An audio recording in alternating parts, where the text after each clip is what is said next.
Oke, yo, Petuligans, what's up? Baik lagi ke... Well, sebenarnya bukan baik lagi sih. Seharusnya kita bikin podcast Ask Pange.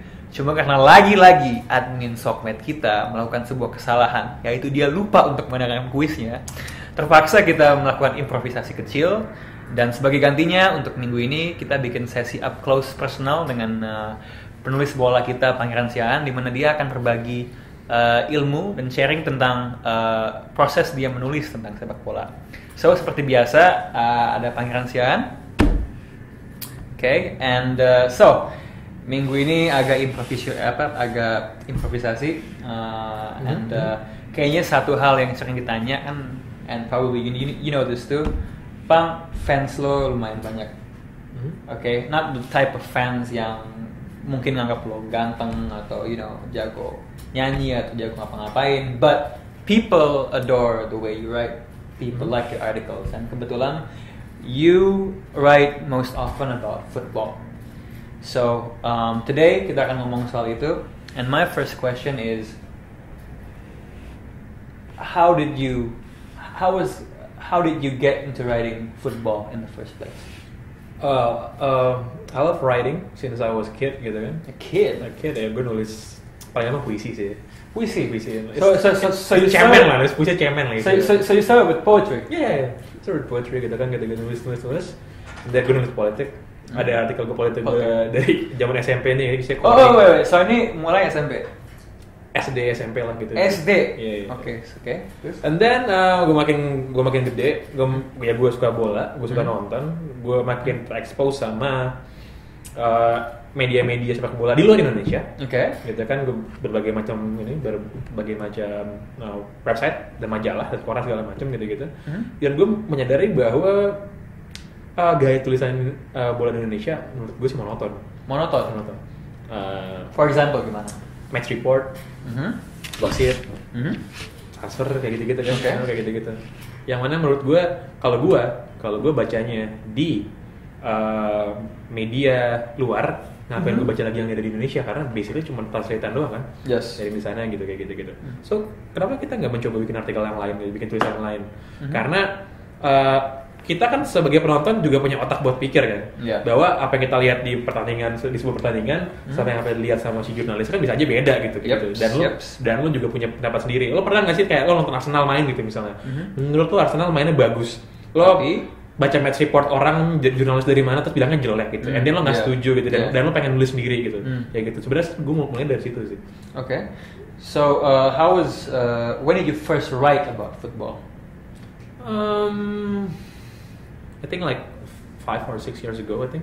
5-6 tahun lalu ya. Oke, and medianya di mana waktu itu? Well, ada sebuah media yang di blog sih sebenarnya. Gue lihat dari blog, kemudian gue ke sebuah media yang nggak ngomongin bola, ngomongin nulis soal hal yang lain. Ada gue mendarat di sebuah media yang cukup ternama di internet Indonesia gitu kan. And then I wrote there gitu, kayak gitu ya udah dari situ proses. Cuma sebenarnya apa yang menarik adalah kalau nulis gitu kan, kenapa lo ngambil angle kayak gitu? Kenapa lo ngambil angle yang beda sama orang lain gitu? Okay. Gimana cara lo nentuin buat ngambil angle yang beda? What's your secret? Ini klise sih, tapi kayak think out of the box. Well, how do you think out of the box? Lo you define the box. Lo kasih gue satu insiden bola apa aja, bebas. Suarez gigit tangannya Ivanovic. Yang ditulis sama orang kebanyakan soal itu apa? I haven't read sih, jadi gue nggak tahu. So, but what do you know about? Well, gini, kalau Suarez ngegigit Ivanovic misalnya, orang akan ngomongin soal bahwa dia udah punya sejarah kekerasan tuh udah banyak kan. Dari backgroundnya dia udah keluar, kalau dia penjahat tuh udah keluar penjara lah gitu kan. And then orang kan ngomongin dia menjadi kayak vampir misalnya, karena it's obvious gitu. It's obvious. Orang ngegigit thanks to Twilight, undead dan segala macam. Lo kalau nggak zombie vampir lah gitu. Tuh kan? Intermezzo. So tadi di podcast yang satunya lagi ketika host kita ngomong soal vampir, it's already obvious ya itu ya. I think so. Okay, continue. So what would you do? Cari lagi kira-kira yang orang yang ngegigit selain vampir siapa lagi? Karena Hannibal. Karena semua orang udah mikir, oh, ini ngegigit vampir, lo bisa lihat di internet. Yes. Dari mulai zombie sampai Dracula segala macam soal Suarez kan. Lo cari lagi orang gigit siapa? Lo bilang tadi cannibal gitu. Hannibal yang di TV. Hannibal Lecter. Yes. Gitu kan. Itu juga udah obvious. Karena gigit. Kenapa lo nggak cari yang lain gitu misalnya T-Rex. Okay. Misalnya ternyata Luis Suarez adalah hasil evolusi yang belum sempurna gitu. Udah gitu lo hubungin segala macam lo create jokes lo kayak apa gitu kan. I think orang mau baca kayak gitu. Orang mau baca kayak gitu. Orang nggak mau baca Suarez ngegigit, dia udah pernah ngegigit sebelumnya. Dia udah pernah bikin handsball Piala Dunia. Dia punya masalah sama Petrus Evra. Everybody knows that gitu kan. Write something else. Jadi sebenarnya kalau gua coba simpulin, kalau semuanya Zik, lo Zag gitu ya. Oh iya. Okay. My second question, I don't know if it's my second question or not sebenarnya, is what makes a good football article? Ada satu orang, gue lupa namanya siapa. Dia ngomong dia nge-tweet, dia bilang yang paling menarik sebenarnya dari artikel sepak bola adalah bagaimana pengalaman pribadi orang yang nulis itu terhadap apa yang ditulis, gitu. Jadi makanya gue bilang tadi, apa yang lo baca sebenarnya itu dari sudut pandang si orang yang nonton gitu kan. Lo pasti punya referensi lo sendiri gitu. Kayak lo misalnya lo nulis soal Arsenal gitu, lo bisa mengkaitkan itu sama pengalaman hidup lo, lo mengkaitkan itu sama bagaimana kehidupan lo sekarang dan lain-lain. Lo punya masalah apa di hidup lo sekarang, lo hubungin dengan Arsenal gitu. So it's about bringing the you into it. Yes, menurut gue esensi dari tulisan ini orang sering keliru mana yang jurnalistik, mana yang karya jurnalistik, mana yang cuma karya tulis opini feature gitu. Apa yang gue tulis di Big Bang Theory itu feature, itu opini gue di situ. Gue nggak penting di satu hari kalau lo mau baca itu lo baca tempat lain gitu kayak gitu. Cuman lo ingin baca bagaimana gue melihat sebuah kejadian, bagaimana gue melihat sebuah pertandingan, sebuah gosip, sebuah transfer, sebuah berita kayak gitu. Bukan apa yang terjadi kayak gitu. Menurut gue sih itu namanya karena lo juga udah tahu sebenarnya. What bit of you do you put in an article? What bit of Pangeran is, kalau you in your own words ya, you look at an article and you know that's you. What is your, gua nggak tahu nih bahasanya trademark atau mungkin bahasa style kali, but what is the Pange inside your article? I think people have a picture itu apa, but in your own words, what is that? I'm a self-proclaimed and proud Anglophile. Okay. And the English people are known for their wit. And dry humor, and sarcasm. Kalau dibikin satu sih, kalau bilang pangehe gitu. So pangehe. Wah ini Big Bang Theory Big Bang Theory di bawah tuh ngehe gitu. So that's how kata ngehe jadi populer. I think so. Enggak juga sih. Cuman ya gitu. And the second thing, I love insulting people. I like making people offended. I enjoyed it. And I don't mind kalau ada people yang attack back gitu kan. But if you want to engage me in a war, berarti gue juga boleh nyerang balik gitu kan. So I'm okay gitu.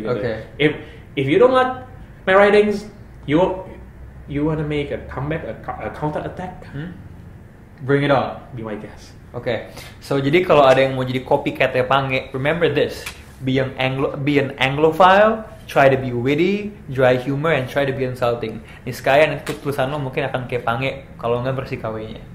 So the next question, I mean, now we're talking about you in Indonesia, okay? And of course we can say names because as long as it's in good faith, or probably bad faith in your case. But kalau lo disuruh milih nyebut nama atau somebody else, okay, in probably first in Indonesia and then in dalam tengah global, a good football writer, terserah medianya apa, digital, print, opini, feature, whatever.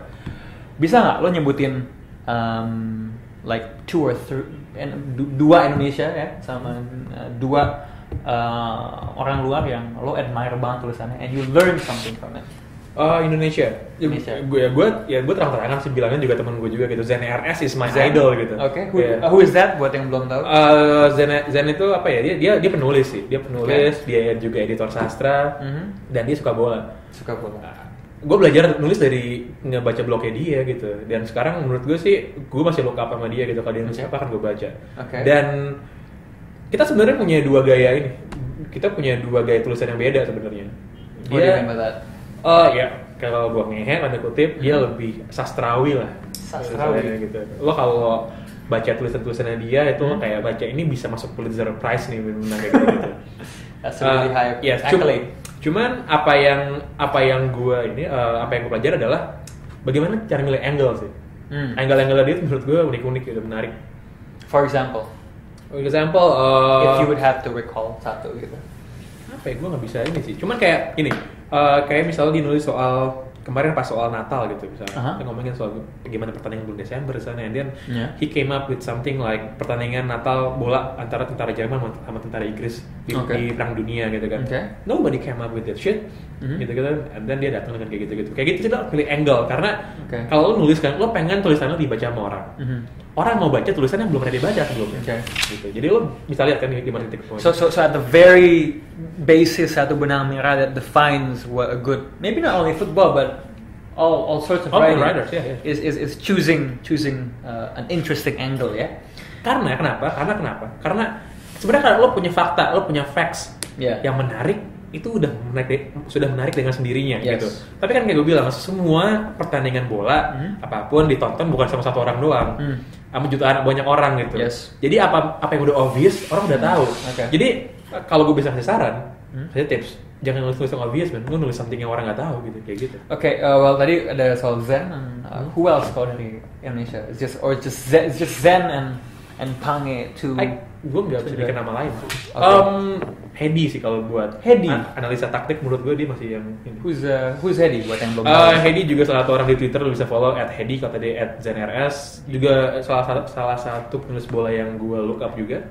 Karena walaupun gue harus akui bahwa gaya tulisannya Hedi agak lebih serius, tapi ada depth di situ. Ada sebuah informasi yang nggak dikasih tahu sama orang banyak gitu, yang orang banyak nggak bisa mendapatkannya sendiri gitu. Jadi, how did he get that information? I don't know. Lo bisa nanya. Hedi, what is your secret? Cuman, jadi ada style, ada angle, ada depth gitu. Sebenarnya kalau salah satu aja lo pakai, itu bisa bikin menarik. Kalau dapat 3 superhero, LeBron James ya kalau basket istilahnya. Kalau luar. Itu juga obvious, gue sering ngomong di Twitter. And who is that? Jonathan Wilson. Jonathan Wilson, football tactics expert. Ya, dia ngomongin taktik. Tapi sebenarnya yang menarik dia sih bukan dia ngomongin taktik aja, tapi soal gimana dia lagi-lagi soal angle. Gimana soal dia ngomongin satu yang nggak diomongin banyak orang gitu. John Wilson tiba-tiba orang lagi ngomongin ada pertandingan Liverpool lawan United misalnya, tiba-tiba dia datang dengan Partizan Belgrade lawan klub entah dari mana gitu. Yang mungkin sih nggak menarik buat orang kebanyakan. Tapi aku mau baca itu. Karena semua orang udah ngomongin soal match yang Liverpool lawan United gitu kan. Orang mau baca soal yang apa yang dia belum tahu. Menurut gue sih itu. Menurut gue dia and Simon Cooper. Who's that? Penulis buku bola juga. Kalau lo nggak tahu mungkin lo main kurang banyak membaca.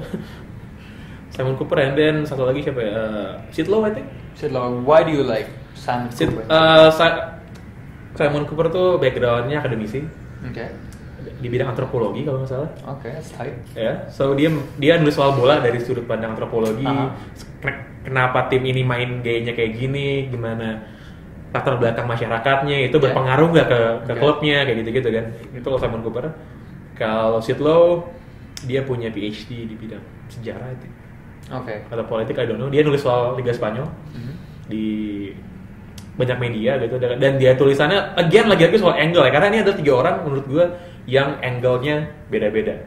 So my tips kalau lo mau nulis ke Bola Total, lo kirim artikel ke Bola Total, write something different, write something that we don't know.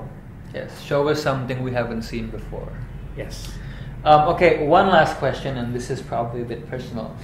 You've written hundreds, I don't know if it's thousands, but lots of football articles over the past years. Kalau lo disuruh milih satu artikel yang lo paling suka, which one is that? Nggak harus di Bola Total ya. And secondly, why? Yang paling gue ingat sampai sekarang adalah artikelnya Jonathan Wilson soal dia main bola di Tibet. Di Tibet, and why is that? T-fucking-bet, man, di Tibet. Just because it's in T-fucking-bet. Iya, ditonton oleh Dalai Lama. Dia main bola kesebelasan lawan kesebelasan biksu Buddha gitu. Di situ dan dia tinggal di Tibet, kayak 6 bulan gitu. Gue nggak tahu dia ngapain. You have to be an interesting person to be an interesting writer, right? Yes, makanya gue bilang kalau lo punya fakta yang menarik dalam hidup lo, lo bisa nulis. Kalau lo nggak punya, find from different angle gitu ya. Gue dari tadi ngomongin angle mulu kan. Okay, but actually the question is, it's actually interesting, Tibet. But the question was your article. An article? Yes. Wait a minute. An article. I think there's this one article gitu. Gue nggak tahu gue nulisnya di mana sih. Gue nggak ingat. Tapi gue ngomongin soal betapa jeleknya Man United musim ini. Is that your latest article? Itu gue ulangin lagi artikelnya by the way gitu. Coba dengan gaya yang beda, dengan angle yang beda. Gitu. Cuman gue lucu aja sih ngelihat respon orang marah-marah gitu. Dia nulis pasti fans Liverpool, dan nulis pasti fans Arsenal, Chelsea, City gitu. Yang mau gue bilang adalah itu soal perspektif sih. Soal lo mau ngambil dari sudut pandang mana gitu. Kalau gue dari sudut pandang fans MU, fans United ya timnya selalu bener gitu. Gue dari sudut pandang Liverpool ya Liverpool selalu bener, MU selalu salah gitu. Kalau gue sebagai fans MU, apakah gue bisa nulis dari angle dari perspektif tim lain? Bisa. Gue bisa bilang bahwa Lucas Leiva sama Jojo Shelvey lebih bagus daripada Michael Carrick. Sah aja gitu kan. Gitu. Jadi nggak ada masalah. Okay. Well, it's been a pleasure to have you this special and I think session. It's been a boring one. It's been a boring and that meat podcast. Okay. Well. Hopefully, dengan bantuan editor kita, it's gonna seem interesting, and hopefully our social media admin will sell this very enlightening video the way it should be sold. It should be sold. This is the key. What? For you to be featured in Kota. Yes. So hopefully you've picked all of the breadcrumbs from this podcast. We've heard a lot of tips, a lot of nuggets of wisdom from Pange tonight, and hopefully, I mean, it's not a definite, rule book, but just pick the bits that you like, and hopefully it will help the way you write, especially about football. So then again, it's been an absolute pleasure to have you on this special session. As always. And I hope whatever has been talked about in this session helps you in your career as an aspiring football writer. That's about it for this session. See you next week, probably back in Ask Pange yang biasa sih. So, adios amigo, and remember, stay ahead of the game.